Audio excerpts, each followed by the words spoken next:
Сәлем достар баршаңызға.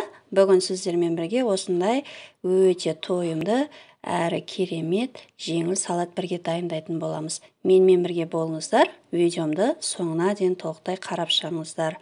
Ең алдымен омлетін дайындайтын боламыз. Ол үшін ыдысымызға жұмыртқамызды жарып салып, үстіне шым тұзымызды салып, жақсылап шаншқымен араластырып аламыз. Табамызды отқа қойып, аз-аздан құйып, омлеттерімізді екі бетін аударып, осылай пісіріп алатын боламыз. Міне осыменен омлеттеріміз дайын болды. Қызартып пісіріп алдым.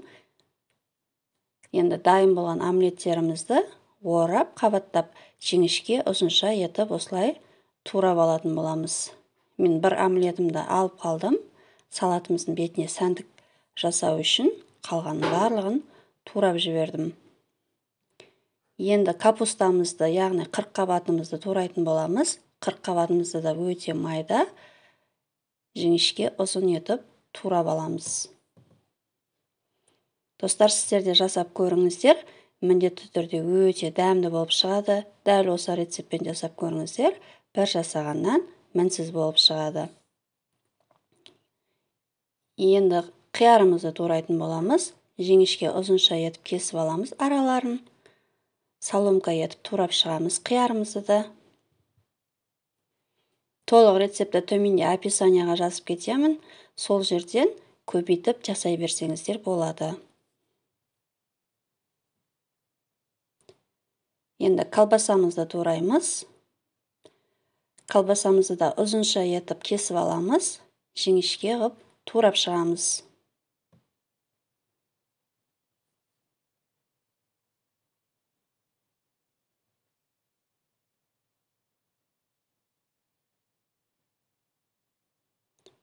Енді банкадағы тәтті бұрышымызды саламыз. Кішкентай бір банка жетеді. Сарымсағымызды майдалап теркадан өткізсеңіздер де болады. Немесе осылай майдалап турап алсаңыздар да болады. Аскөгімізді тураймыз аздап. Өте керемет дәм береді салатымызға.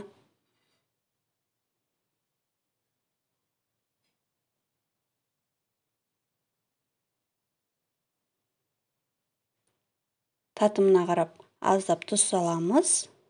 Және майонезімізді салып, жақсылап араластырамыз.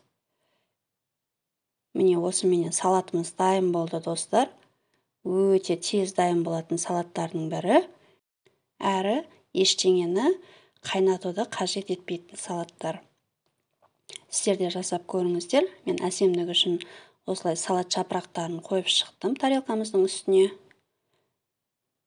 Дәл осы рецептпенен менде үлкен 2 тарелка салат шықты. Менің видеом ұнап жатса, достар, өз пікірлеріңізді комментарий бөліміне қалдырып кетіңіздер. Және арнама тіркеліп, қоңыраушаны басып кетіңіздер. Алдағы уақытта көптеген қолжетімді рецепттермен бөлісетін боламын. Міне бағана алып қалған бір омлетімді майдалап турап, бетіне әсемдік үшін қойып шықтым. Сіздерге де ас болсын, достар. Сіздер де жасап көріңіздер міндетті түрде. Назарларыңызға көп рахмет. Сау болыңыздар.